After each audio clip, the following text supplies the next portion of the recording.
정말로 진세훈은 왜 정원이 끼던 결혼 반지를 주영채 손에 쥐어줬을까? 그게 단순한 미련이 아니라 거짓을 찢어버리는 복수였다는 걸 누가 알았을까요? 진세훈은 이미 주영채의 임신이 거짓이라는 걸 알고 있었다. 그가 모른 척 고개를 끄덕이는 순간마다 속에서는 칼날 같은 분노가 천천히 갈려나갔다. 정원과 짧은 결혼 생활을 할 때 그는 아이를 갖고 싶었다. 사랑의 증거를 남기고 싶었고 자신이 정상적인 남자라는 걸 확인받고 싶었다. 그런데 병원 검진에서 돌아온 날 세훈의 손끝은 얼음처럼 차가웠다. 무정자증. 남자로서의 자존심이 한 문장으로 무너졌고 그날 이후 세훈은 웃는 법을 한 가지 더 잃었다. 사람 앞에서 흔들리지 않는 척하는 법만 더 또렷해졌다. 그래서 주영채가 초음파 사진을 내밀며 우리 아기야라고 속삭이던 순간 세훈은 믿지 않았다. 믿고 싶지도 않았다. 그런데 더 역겨운 건 그 거짓을 공난숙이 돈과 권력으로 성형해 완벽한 진실처럼 만들어버렸다는 사실이었다. 세훈은 자신이 아버지 진태석의 아들이라는 걸 그때 처음으로 실감했다. 건양가에서는 진실이 아니라 통제 가능한 이야기가 진실이 된다. 주영채의 거짓 임신도 공난숙의 입을 거치면 경사가 되고 사모님들의 박수 소리가 덮어 씌우면 사실이 된다. 세훈은 모른 척했다. 이유는 단순했다. 지금은 때가 아니었다. 자기가 폭로하면 사람들은 임신이 거짓이라는 충격보다 세훈이 남자가 아니라는 사실을 더 잔인하게 소비할 게 뻔했다. 세훈은 약점이 무엇인지 너무 잘 아는 사람이다. 건양가에서 약점은 마음이 아니라 문서, 기록, 루머다. 그리고 그 약점은 언제든 칼이 되어 목을 겨눈다. 세훈은 그 칼이 자신에게 돌아오지 않게 이를 악물고 침묵을 선택했다. 그 대신 세훈은 다른 방식으로 분노를 쏟았다. 주영채가 울며 불며 차정원이 끼던 반지를 줬다고 난리를 치던 날 세훈의 선택은 잔인했다. 그는 주영채에게 반지를 건넸다. 사람들 눈에는 정원을 못 잇는 남자의 실수처럼 보였겠지만 세훈에게 그 반지는 조롱이었다. 내가 들고 있는 모든 게 거짓이면 그 거짓 위에 더 불편한 진실 하나 얹어줄게. 그게 세훈이 할 수 있는 가장 조용한 폭탄이었다. 자존심 강한 주영채가 그 반지를 받아들고 피가 거꾸로 솟는 건 세훈에게는 거짓이 찢겨나가는 소리처럼 들렸다. 주영채는 그 반지를 모욕으로 받아들였고 공난숙은 그 모욕을 통제 실패로 받아들였다. 공난숙이 가장 싫어하는 건 누군가의 마음이 아니다. 공난숙이 가장 싫어하는 건 계획이 흔들리는 것이다. 그녀는 영채를 달래면서도 속으로 세훈을 재단했다. 아직도 차정원, 그 계집애를 마음에서 못 뽑았구나. 그 마음이 곧 변수가 된다. 변수는 제거하거나 묶어두거나 부러뜨려야 한다. 공난숙의 계산은 늘 그렇게 끝난다. 우선 공난숙이 가장 먼저 무너뜨리고 싶은 건 진태석이 아니었다. 한혜라였다. 헤라가 태석과 손잡은 척하며 진태석 치자는 거래를 마친 날 공난숙의 속은 이미 다른 결론을 향하고 있었다. 진태석은 언젠가 스스로 균열이 난다. 하지만 한혜라는 다르다. 헤라는 자기가 살기 위해서라면 어느 순간 딸까지 버린 사람이다. 그런 사람이 딸을 되찾는 척하면서 다시 권력의 중심으로 들어왔다. 공난숙은 그걸 용납하지 못했다. 공난숙에게 헤라는 같은 급의 포식자다. 포식자는 끝내 자기 먹이를 뺏으려 든다. 그러니까 먼저 꺾어야 한다. 홍 셰프의 할매신이 공난숙을 아가야라고 부르던 날 그건 사랑스러운 호칭이 아니라 정곡이었다. 홍 셰프는 공난숙이 헤라와 손을 잡은 척하면서도 속으로는 일타쌍피를 노린다는 걸 눈치챘다. 공난숙이 진짜로 노리는 건 태석과 헤라가 서로를 물어뜯게 만든 뒤 마지막에 자신만 살아남는 그림이었다. 공난숙은 그걸 부정하지 않았다. 그녀는 자기가 잔인하다는 걸 숨기지 않는다. 오히려 그 잔인함이 자신을 여기까지 올려놨다고 믿는다. 그래서 공난숙은 차정원에게 황미수 자료를 준다. 정원도 이미 어렴풋이 알고 있었다. 한혜라가 재벌가에 들어오기 위해 누군가의 이름을 빌려 빚난 적이 있다는 것. 그런데 공난숙이 건네준 자료는 어렴풋함을 끝내는 칼이었다. 황미수라는 화가가 어느 순간부터 전시에서 사라진 이유, 주변이 하나씩 등을 돌린 과정, 작품이 슬쩍슬쩍 헤라의 커리어로 편입된 흔적, 그리고 결정적으로 황미수의 인생이 고립되는데 사용된 비난과 고발과 금전 갈등의 실체까지. 헤라는 그림만 빼앗은 게 아니었다. 황미수의 인간관계와 생계를 끊어 숨쉬는 공간 자체를 빼앗아 놓고 작품만 가져갔다. 가짜 천재를 만들기 위해 진짜 천재를 사회에서 죽인 셈이었다. 정원은 그 자료를 손에 쥐고도 한참 동안 움직이지 못했다. 헤라를 무너뜨리고 싶었다. 그런데 그 방식이 너무 더러웠다. 자신이 혐오하던 종류의 더러움이었다. 하지만 정원은 결국 선택한다.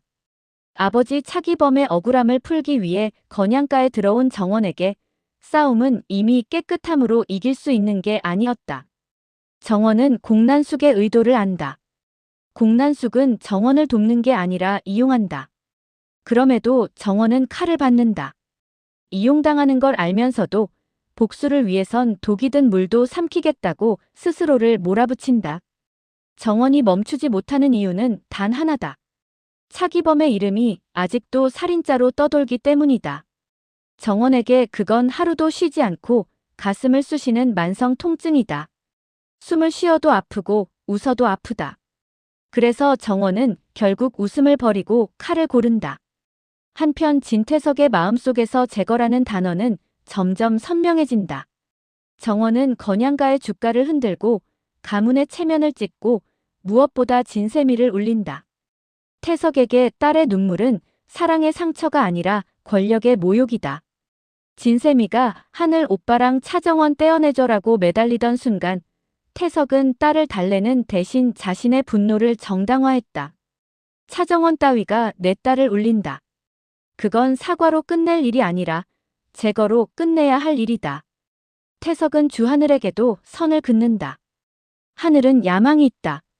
사람을 읽고 판을 짜는 능력도 있다. 태석은 그런 하늘을 건양의 사람으로 만들고 싶었다.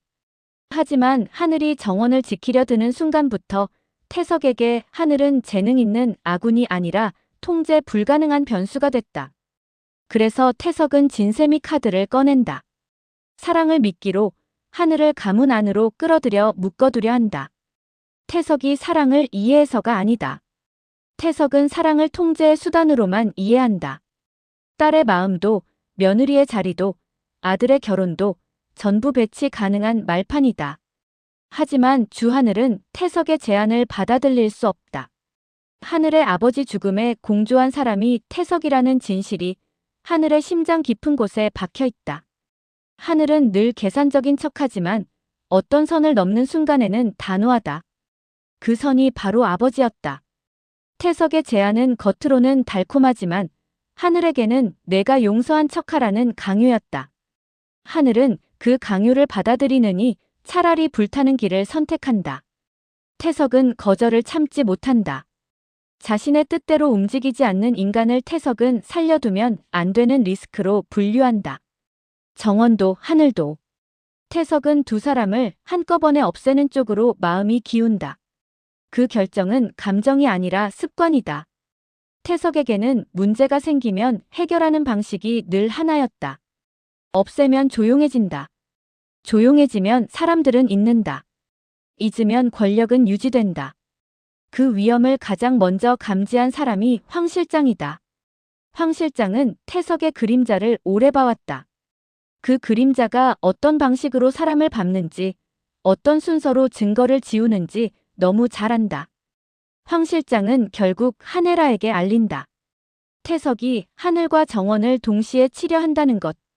한혜라는 그 말을 듣는 순간 심장이 내려앉는다. 헤라는 겉으로는 정원을 차갑게 대하고 정면전하지 말라고 경고했지만 그건 정원을 미워해서가 아니라 지키려는 방식이었다. 헤라는 차기범의 죽음과 관련된 죄책감에서 단 한 번도 도망친 적이 없다. 도망친 건 딸이 아니라 자기 자신이었다. 딸을 버린 순간부터 헤라는 자기 안에서 이미 수백 번 죽었다. 그래서 정원이 다칠 가능성이 눈앞에 오자 헤라는 계산을 멈춘다. 그날 처음으로 부회장 하네라가 아니라 엄마 하네라가 움직인다. 헤라는 직접 뛰어든다. 주하늘과 차정원을 구하려고. 그 선택은 헤라에게도 파격이다. 그녀는 늘 남을 움직여왔다. 윤비서에게 지시하고 황 실장에게 처리시키고 필요하면 미소로 사람을 굴복시켰다. 그런데 이번에는 그녀가 직접 몸을 던진다. 이유는 간단하다. 정원이 죽으면 헤라의 남은 인생은 정말로 끝난다. 죄책감에서 벗어나고 싶다고 말했던 헤라가 그 죄책감이 현실이 되는 순간을 감당할 수 있을 리 없다. 그리고 그 밤 사고가 난다. 헤라가 대신 막아선 자리에서 큰 교통사고가 터진다. 헤라는 피를 흘리고 숨이 끊어질 듯 희미해진다. 그 소식이 퍼지는 속도는 건양가의 루머보다 빠르다. 진세미는 그 소식을 듣고 다리가 풀린다. 자기가 떼어내줘라고 말한 직후에 벌어진 일이라 죄책감이 목구멍을 막는다. 세미는 자신이 원한 건 고백을 막는 것이었지 누군가의 죽음이 아니었다. 그런데 아버지 진태석의 표정은 다르다. 태석은 흔들리지 않는다. 흔들리지 않는다는 게 오히려 세미를 공포로 몰아넣는다. 세미는 그제야 깨닫는다. 아버지는 사랑 때문에 움직이는 사람이 아니라 목표 때문에 사람을 쓰는 사람이라는 걸. 차정원은 더 충격적이다. 정원은 헤라가 자신을 위해 몸을 던졌다는 사실을 이해하지 못한다.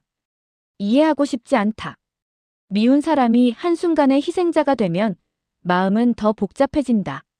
정원은 헤라의 피를 보면서도 기쁘지 않다. 오히려 발밑이 꺼지는 기분이다. 정원이 원한 건 엄마의 몰락이지 엄마의 죽음이 아니었다. 그런데 그 몰락의 끝이 죽음이라면 정원은 아버지의 억울함을 풀고도 평생 죄를 안고 살게 된다. 그때 황 실장이 정원을 붙잡는다. 황 실장은 이제 더 숨길 수 없다고 판단한다. 차기범 사건부터 모든 일을 정원에게 털어놓는다. 누가 어떤 거짓말을 했고, 누가 어떤 돈을 움직였고, 누가 어떤 증거를 지웠는지. 황 실장의 말은 친절하지 않다. 오히려 잔인할 만큼 정확하다. 정원은 그 진실을 듣는 동안 한 번도 울지 않는다. 울면 무너질까봐. 무너지면 다시는 일어날 수 없을까봐. 대신 정원의 손이 떨린다. 손끝이 떨린다는 건 사람이 아직 완전히 돌이 되지 않았다는 증거다. 헤라와 정원은 결국 마주한다. 피와 진실 앞에서.